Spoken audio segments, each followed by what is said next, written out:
Olá, no Repórter Eco de hoje você acompanha uma viagem de trem pela Serra do Mar, no litoral do Paraná.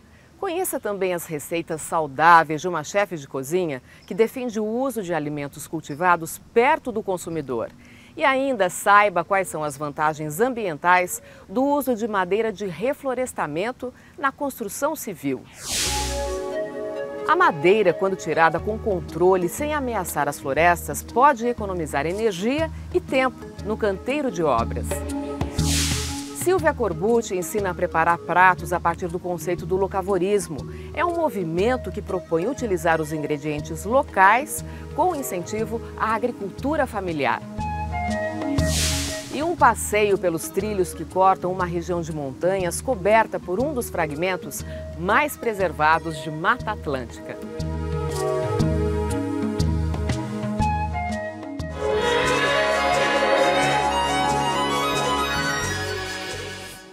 O uso de estrutura de madeira de reflorestamento no lugar do cimento pode gerar menos resíduos e trazer vantagens para a construção civil.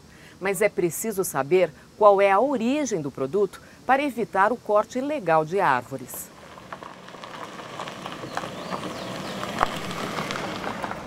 A Estrada do Moinho Velho fica a pouco mais de 30 quilômetros do centro da capital paulista, no município de Embu das Artes. Esta casa, erguida num condomínio local, tem estrutura projetada em madeira. Para executá-la, a arquiteta chamou o engenheiro civil Alan Dias, que desde 2010 mantém com o sócio uma empresa especializada nisso. Eles realizaram, entre outros trabalhos, a estrutura de 5.000 metros quadrados desta praça de alimentação de um shopping em Fortaleza, no Ceará.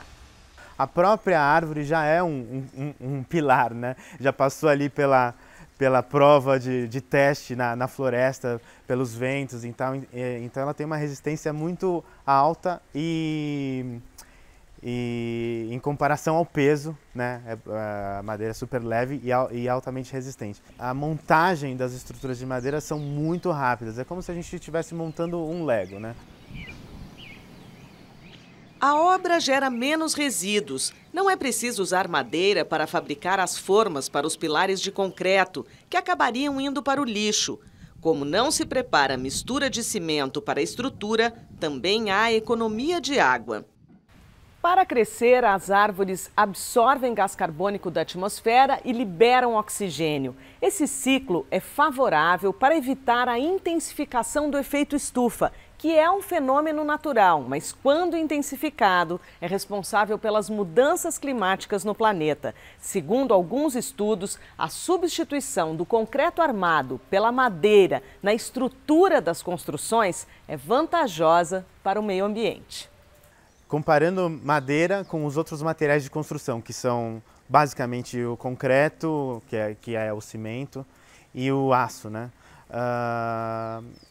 Para se produzir uma peça de madeira, a gente precisa de infinitamente menos energia do que se fosse produzir a mesma peça em concreto armado ou em aço, né? A gente já sabe que na construção o cimento é o material que mais produz, que mais gasta energia para se produzir, né?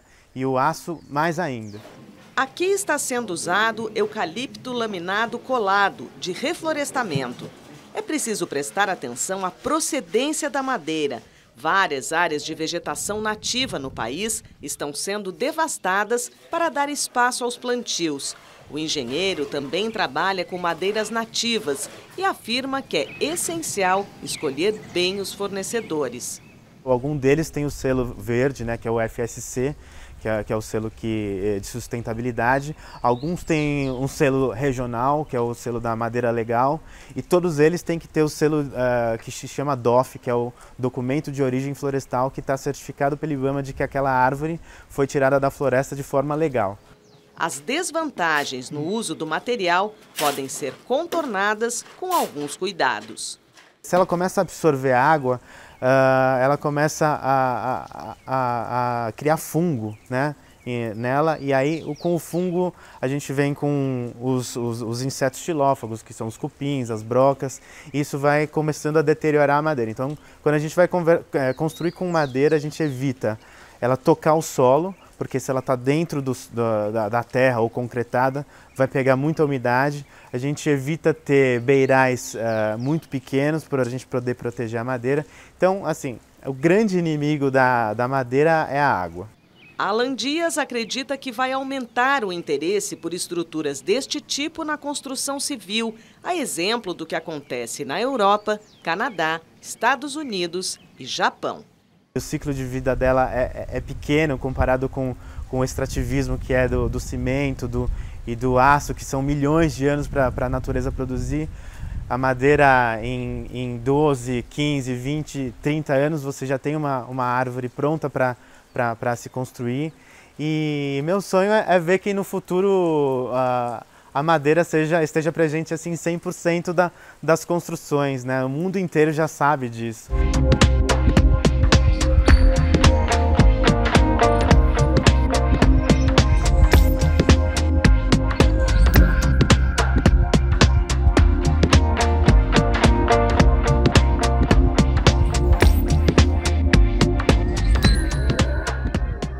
Você acompanha agora alguns dos fatos e pesquisas na área de meio ambiente que merecem destaque aqui no Repórter Eco.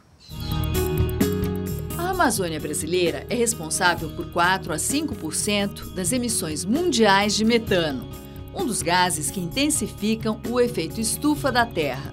O cálculo é do IPEM, Instituto de Pesquisas Energéticas e Nucleares, entidade ligada à USP, Universidade de São Paulo. O trabalho da bióloga Luana Basso mostra que a criação de gado é responsável por 19% dessas emissões, enquanto a queima de floresta contribui com 8 a 10%. Países que integram a União Europeia podem reduzir em 40% as suas emissões de gases do efeito estufa até 2030. A proposta será levada à reunião da ONU sobre mudanças climáticas, que vai ser realizada em Paris no final de 2015. No encontro deve ser negociado um novo acordo mundial para conter o aquecimento da Terra. O presidente do IPCC, painel da ONU sobre mudanças climáticas, renuncia. Rajendra Pachauri deixou o cargo alegando problemas cardíacos. Recentemente, ele foi acusado de crime de assédio sexual por uma pesquisadora de Nova York. Pachauri recebeu o Nobel da Paz em nome do IPCC em 2007. As descobertas do painel de cientistas servem de base para projetos de combate ao aquecimento global.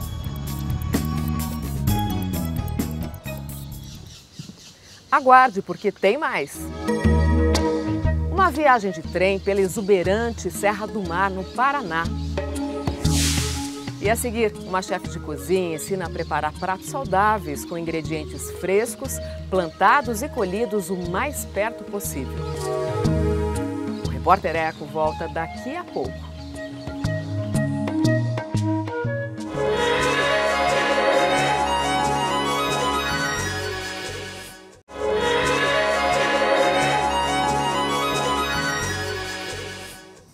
Um movimento internacional chamado locavorismo defende o consumo de alimentos da estação cultivados perto do local onde o consumidor mora.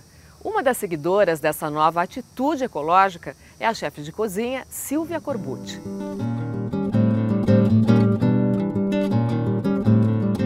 Preparar receitas com ingredientes fresquinhos, produzidos e colhidos o mais perto possível é o lema da chefe de cozinha Silvia Corbucci. Adepta ao chamado locavorismo, movimento internacional que defende o consumo de alimentos na mesma região da produção, ela explica que além de mais sustentável, porque reduz transporte, uso de combustível e emissão de carbono, é muito mais saudável. O alimento ele é mais rico nutricionalmente e mais lindo e mais saboroso quanto mais próximo da colheita a gente o consumir. Então a jabuticaba ela nunca vai ser tão gostosa que nem quando a gente come ela no pé. Então quando a gente colhe a jabuticaba e transporta a jabuticaba, quanto mais longe for o nosso caminho, mais essa jabuticaba vai envelhecendo. A chefe costuma usar ingredientes da horta da família, mas quando a demanda é grande, ela dá preferência a pequenos produtores próximos de São Paulo. Nas suas receitas, sempre que possível, prioriza os orgânicos. Quando a gente compra do orgânico, não é só que a gente está comendo um produto orgânico que é sem agrotóxico e é ótimo para o nosso corpo, mas a gente também está financiando um produtor que escolheu uma forma de trabalhar que faz com que a terra fique saudável para muitas outras gerações. Silvia Corbucci, que já trabalhou com a culinária convencional, está se especializando em comida crua, também chamada de comida viva. Os ingredientes que a gente usa na culinária viva são basicamente do reino vegetal. Então, a gente não usa laticínios e não usa carnes. Só tirou esses, o resto sobrou tudo. Então, todos os grãos, todos não, tem alguns grãos que não podem ser comidos crus. Os que podem, a gente germina para comer. Todas as castanhas, sementes, todos os vegetais, frutas, folhas, é isso que a gente usa na culinária viva. Para mostrar as possibilidades da comida crua, Silvia preparou para o Repórter Eco uma receita rápida e prática, um cuscuz de vegetais. A base dele é uma pequena couve-flor. Corta um pouco a couve-flor, coloca no processador de alimentos sem nada e ela vai virar uma farofinha de couve-flor. Na farofa, ela acrescenta pimentões sem sementes e um pepino em cubos. Milho, tomate cereja e ervilha torta, também picados, salsinha e finaliza com sal e azeite a gosto. A gente temperou com óleo de coco, que é um azeite que a gente tem brasileiro, né? Porque a gente não tem produção de azeite no Brasil. Silvia Corbucci divulga os conceitos que defende como o locavorismo e o uso de alimentos crus. Ela dá aulas e dá consultoria em comida saudável e sustentável. Na internet, suas ideias e receitas podem ser encontradas no site cozinhaefemera.com.br ou no facebook.com/cozinhaefêmera. Agora, por que efêmera? A gente tem que consumir aquele alimento que é efêmero. A beleza está na flor, a beleza está no tomate fresco. A comida é assim e a cozinha é assim como é cada dia da nossa vida. Enfim, é uma coisa que vem e passa e a gente tem que aproveitar aquele momento.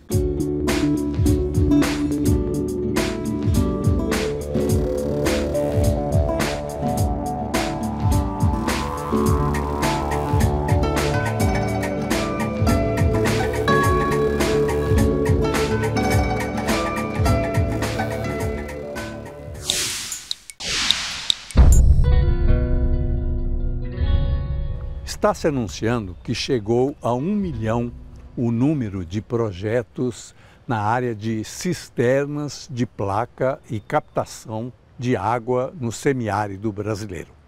É importante. Só as cisternas de placa já são mais de 550 mil que beneficiam mais de 4 milhões de pessoas. E cada uma delas pode oferecer água de chuva de boa qualidade, captada nos telhados das casas a todas as pessoas de uma família durante os meses de seca, evitando com as placas de cimento que a água se infiltre na terra e que as pessoas tenham de caminhar quilômetros para recolher em latas a água barrenta. Também são importantes as barragens subterrâneas que preservam a água para a agricultura nos meses de seca. O projeto do qual fazem parte o governo federal, a articulação do semiárido, bancos e outras instituições, pretende atender aos habitantes de quase 1 milhão de quilômetros quadrados do semiárido, onde vivem mais de 20 milhões de pessoas. E as cisternas são o melhor caminho para suprir de água na seca essas famílias. Não o projeto de transposição de águas do Rio São Francisco, que já ultrapassou em alguns anos o prazo previsto e já custa quase o dobro do que foi orçado. E ainda não atenderá aos 12 milhões de vítimas da seca, como se apregoa. Não há tubulações para chegar a milhões de casas dispersas e custa muito mais caro.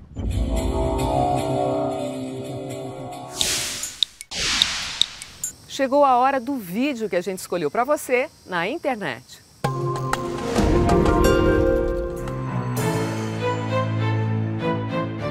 Praia de San Diego, no sul do estado da Califórnia. Uma enorme mancha surge sobre o Oceano Pacífico. Alguns banhistas nadam até chegar bem perto. Eles querem entender o que acontece. Do alto, a cena intriga. Parece um derramamento de óleo no mar. Um acidente que normalmente causa impacto para a vida marinha.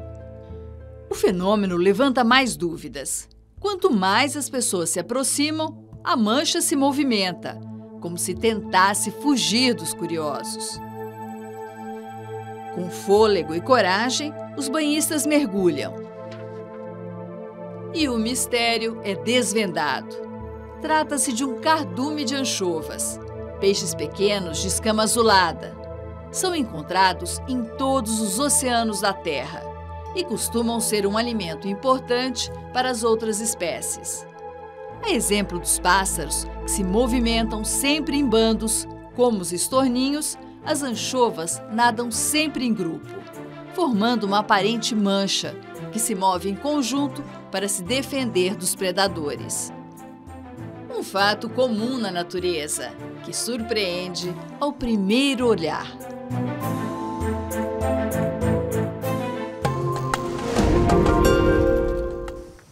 E a seguir, uma viagem de trem pela Serra do Mar, no Paraná.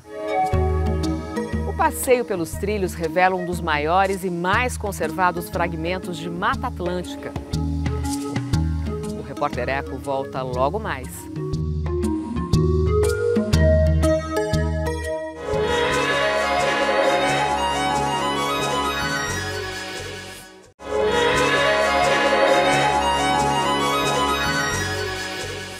Uma viagem de trem revela a beleza da Mata Atlântica e o patrimônio histórico de cidades do litoral do Paraná. O passeio pelos trilhos sai de Curitiba em direção a Morretes. O município integra o Lagamar, região onde a floresta está mais preservada no país.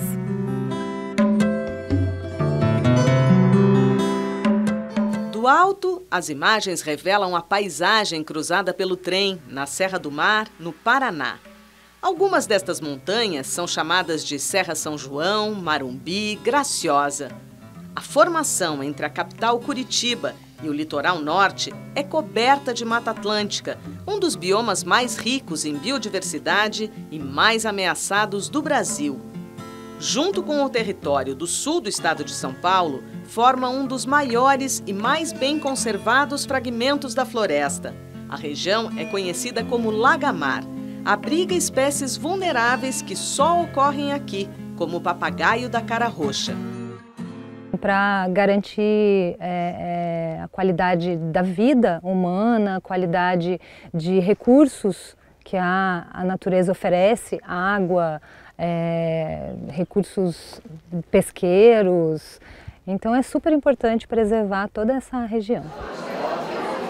O embarque é na estação rodoferroviária, no centro de Curitiba.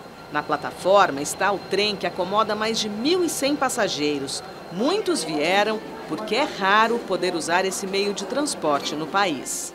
Uma serra tão bonita, a vegetação, a natureza, né? Vamos ver se a gente consegue ver algum animalzinho, algum animal, alguma coisa. Você acha que é importante para a educação dela? É importante, é importante. O que você quer ver? Cavalo! Durante a viagem, a equipe do Repórter Eco registrou imagens dos dois lados dos trilhos, da ferrovia, com quase 130 anos de história. O que é a categoria turística? A categoria turística tem o guia que... José Ayrton de Meira, guia de turismo desde 2000, fez o trajeto inúmeras vezes e anuncia os principais atrativos do caminho. Na região metropolitana de Curitiba, o destaque é para Pinhais, o menor município do estado em área, popular pelas araucárias ou pinheiros do Paraná, ameaçados de extinção. É proibido a instalação de indústrias poluentes no município de Piraquara. Piraquara é considerado o berço das águas. A área de proteção ambiental abriga os mananciais que abastecem várias cidades da Grande Curitiba, inclusive as nascentes do rio Iguaçu, que forma as famosas cataratas. Por conta da passagem aqui desse trem de carga vindo do porto de Paranaguá, não foi autorizada a nossa descida aqui onde se tem o acesso ao Parque Estadual do Marumbi. Este é um dos locais preferidos dos montanhistas. Marumbi, em Tupi-Guarani, significa Montanha Azul. E o ponto mais alto para escalada tem mais de 1.500 metros de altitude.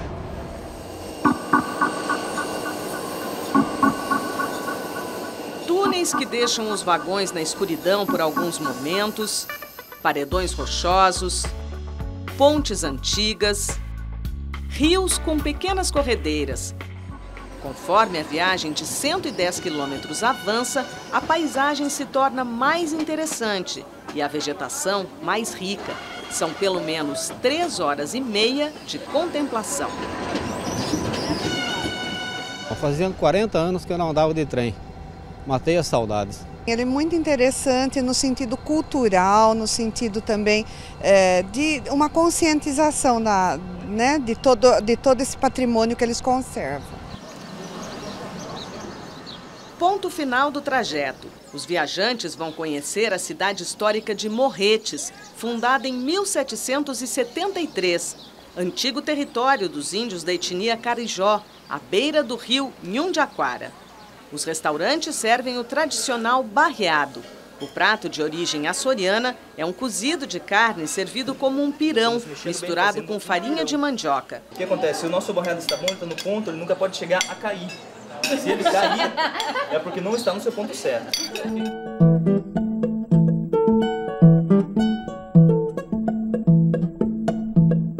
Na cidade vizinha de Antonina, que também vale a visita, floresce o movimento de gastronomia responsável, pela valorização dos produtores locais e menor impacto ambiental, já que a matéria-prima vem do entorno. O chefe André Furlaneto, que prefere ser chamado de cozinheiro, aposta na sequência caiçara. Uma das entradas é um ceviche de pupunha, palmito cultivado, que evita o uso do palmito da palmeira jussara, ameaçada de extinção. Para beber, sucos de frutas nativas, maracujá e araçá. Quem mora aqui sabe que não adianta confrontar a floresta. Ou você radicaliza e põe motosserra, ou tem que entender o que a floresta permite você plantar.